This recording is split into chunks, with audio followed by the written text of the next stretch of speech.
నమస్తే, welcome to నిఘా news. 7 శనివారాల Venkanna బాబుగా దినదినాభివృద్ధి చెందుతున్న కోనసీమ తిరుమల శ్రీదేవి భూదేవి సమేత వెంకటేశ్వర స్వామివారి దేవస్థానం వాడపల్లిలో జరిగే అభివృద్ధి కార్యక్రమాలను కొత్తపేట ఎమ్మెల్యే బండారు సత్యానందరావు పరిశీలించారు. అనంతరం అధికారులతో, స్థానిక నాయకులతో ఆలయ అభివృద్ధిపై భవిష్యత్తు కార్యాచరణపై సమీక్ష సమావేశం నిర్వహించారు. కార్యక్రమంలో ఆలయ ఉప కమిషనర్ నల్లం సూర్య చక్రధర్రావు, కాబోయే దేవస్థాన చైర్మన్ ముదునూరి వెంకటరామరాజు పాల్గొన్నారు.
తీసుకొచ్చి చెడ్డ పిల్లలు కానీ పెద్ద పరిశ్రమ కాస్త జాగ్రత్తగా బాధ్యతగా చూసుకోండి. చాలా మంది నమ్ముకుంటున్నారు, వాళ్ళు బాధపడుతున్నారు, కొంతమంది బాధపడుతున్నారు. వాళ్ళు మాత్రం చేయొద్దు. 10 నిమిషాలు ఏదైనా కాస్త ప్రశాంతంగా ఉండండి ప్రతి ఒక్కరు కూడా.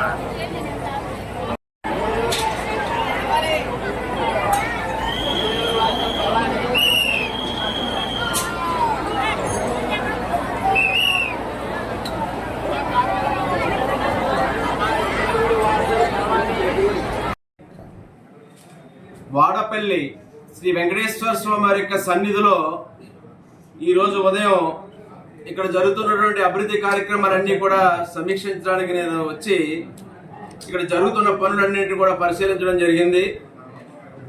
పెద్ద ఎత్తున ఇక్కడ కార్యక్రమాలన్నీ కూడా శరవేగంతో పూర్తి చేయడానికి అధికారులు, ఇక్కడ ఉన్న పెద్దలు అందరూ కూడా వారి కృషి వారు చేస్తూ ఉన్నారు. వక్రమత భవనం కూడా తొందరలోనే అది వినియోగులకు తేవాలని తెలియజేయడం జరిగింది. దానికి ఎప్పటికే సెంట్రలైజ్ ఎడ్యుకేషన్ కోసం, డైనింగ్ మెటీరియల్స్ కోసం పశ్చిమ గోదావరి జిల్లా రైస్ మిల్స్ అసోసియేషన్ వాళ్ళు, భారతీయ విద్యా భవన్ వారు కూడా దానికి తగ్గ ఖర్చు అంతా కూడా వారు ఏర్పాటు చేయడం కోసం కూడా ముందుకు రావడం జరిగింది.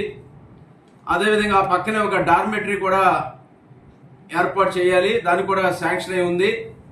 ఈ యొక్క వకీలమాత భవనం పూర్తయిన తర్వాత డార్మెటరీని కూడా టెండర్ పిలిపించి 1,25 లక్షల రూపాయలతో డార్మెటరీ భవనాన్ని కూడా నిర్మాణం చేయడం జరుగుతుంది.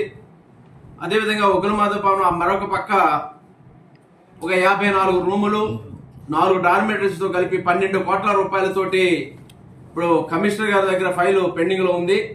అది క్లియర్ అయిన వెంటనే అక్కడ 54 రూములు, 4 డార్మెటరీస్ వచ్చే విధంగా తొలి విడత రెసిడెన్షియల్ అంటే వచ్చే భక్తులు నివాసం ఉండే విధంగా కూడా ఏర్పాటు చేయడం కోసం కూడా ఆ కార్యక్రమం కూడా త్వరగా మొదలు పెట్టించడానికి కృషి చేస్తూ ఉన్నాం. మరి శరవేగంతో స్వామివారిని దర్శించుకోవడానికి ఈ జరుగుతున్న అభివృద్ధి వచ్చే భక్తులకు ఏమాత్రం కూడా సరిపెట్టలేని పరిస్థితులు ఇక్కడ చూస్తూ ఉన్నాం. ప్రతి శనివారం 7 వారాల వెంకన్న 7 ప్రదక్షిణలు, 7 శనివారాలు దర్శించుకోవడానికి ఎక్కడెక్కడి నుంచో తండోపదండాలుగా భక్తులందరూ కూడా తరలి వస్తూ ఉన్నారు. గత శనివారం సెకండ్ సాటర్డే రావటం, చాలా పెద్ద ఎత్తున ఒక రికార్డు స్థాయి భక్తులందరూ కూడా 1,00,000 పైగా భక్తులు ఇక్కడ స్వామివారిని దర్శించుకోవడం అనేది చాలా విశేషం. ఈనాడు చూడనటువంటి రికార్డు స్థాయి ఆదాయం కూడా ఆ రోజున దేవాలయానికి భక్తులు అందివ్వడం జరిగింది. కానీ ఇక్కడ దానికి తగ్గట్టుగా ఏర్పాటు చేయడం కోసం అనేక ప్రణాళికలు సిద్ధం చేస్తూ ఉన్నాం. ఇప్పటికే గుమ్మాలు వెడల్పు చేయడం ద్వారా భక్తులు ఇబ్బందులు లేకుండా గంటల తరబడి పట్టే దర్శనాన్ని చాలా తక్కువ సమయానికి ఈ యొక్క ఏర్పాట్ల ద్వారా సులువైంది. చాలా భక్తులు కూడా సంతోషంగా ఉన్నారు. అదేవిధంగా స్లాట్ల విధానం కింద కూడా తీసుకురావడం జరిగింది. చంటి పిల్లలకి, అదేవిధంగా గర్భిణీ స్త్రీలకి, ఆ చంటి పిల్లలతో పాటు తల్లులు కూడా దర్శనం చేసుకునేలాగా ఇంతవరకు ఒక స్లాట్ కింద వీటన్నిటిని కూడా చాలా చురుకుగా ఈ యొక్క అభివృద్ధి కార్యక్రమాలన్నీ కూడా మంజూరు చేయించుకుని పూర్తి చేయాలన్న ఆలోచనతో ఇప్పటికే పాత పార్కింగ్ ఏరియా నుంచి మన కొత్త సిమెంట్ రోడ్లు కూడా తీసుకురావడం జరిగింది. గౌరవ మంత్రివర్యులు ఆనం రామారెడ్డి గారి దృష్టి కూడా తీసుకెళ్ళాం. ఏదంటే కొత్త బ్రిడ్జి నుంచి వాడపల్లి ఊరు వరకు ఉన్న రోడ్డుని డబల్ లేన్ రోడ్డు చేయాలి, ఇంకొక 10-12 మీటర్ల స్థలం, 12 మీటర్ల స్థలమైనా కావాలని కోరడం జరిగింది. వారు నేను వస్తాను, స్వయంగా వచ్చి చూసి దానికి అనుమతులు మంజూరు చేస్తాను, ఆ డబల్ లేన్ రోడ్డు కూడా చేయాల్సిన అవసరం ఉంటుంది అని మంత్రి గారు కూడా చెప్పారు. వారు వచ్చినప్పుడు ఆ సమస్య కూడా పరిష్కారం అవుతుంది. ఆ డబల్ లేన్ చేయడానికి కూడా దానికి ఉన్న అవకాశాలన్నీ పరిశీలిస్తున్నాం. ఆల్రెడీ ఆ భూమిని కూడా క్యాలిక్యులేట్ చేసి ఎంత భూమి పడుతుంది, ఏ విధంగా ఎంత ఖర్చు అవుతుంది, ఇలాంటి అంచనాలన్నీ కూడా కమిషనర్ గారి దగ్గర పంపించాం. దానికి ఒక 6 కోట్ల రూపాయలు ఈ భూసేకరణకు అవసరం అవుతాయి అంటున్నారు. ఆ రోడ్డు కూడా double lane road, RNB road double lane divider, centre divider తీసుకొచ్చి ఇంకొక రోడ్డు వచ్చేలా కూడా ప్రయత్నం చేయడానికి కార్యక్రమాలు తీసుకుంటా ఉన్నాం. అదేవిధంగా ఎస్కలేటర్స్ కూడా పెట్టాలండి. బ్యాక్ సైడ్ ఏదైతే వచ్చి భక్తులు దర్శనం చేసుకున్న తర్వాత మళ్ళా చుట్టూ మాడ వీధుల్లో తిరుగుతూ ఉన్నారో వారికి అడ్డంగా ఉండడం కోసం మనం ఫ్లైఓవర్ బ్రిడ్జ్లు పెట్టాం. అది కాకుండా ఎస్కలేటర్స్ కూడా పెడితే వృద్ధులకు కానీ ఇంకా కొంతమంది మగాళ్ళ నొప్పులతో ఇబ్బందులు పడే వారికి కూడా అవకాశం ఉంటుంది అనేది ఆలోచనతో బ్యాక్ సైడ్ ఒక ఎక్సలేటర్ కూడా ఏర్పాటు చేయాలని ఎండోమెంట్ ఈ గారితో కూడా మాట్లాడటం జరిగింది. అది కూడా ప్రపోజల్స్ రన్ చేస్తూ ఉన్నాం. అదేవిధంగా మాడ వీధులు కూడా వెడల్పు చేయాలనే ఆలోచన ఉంది.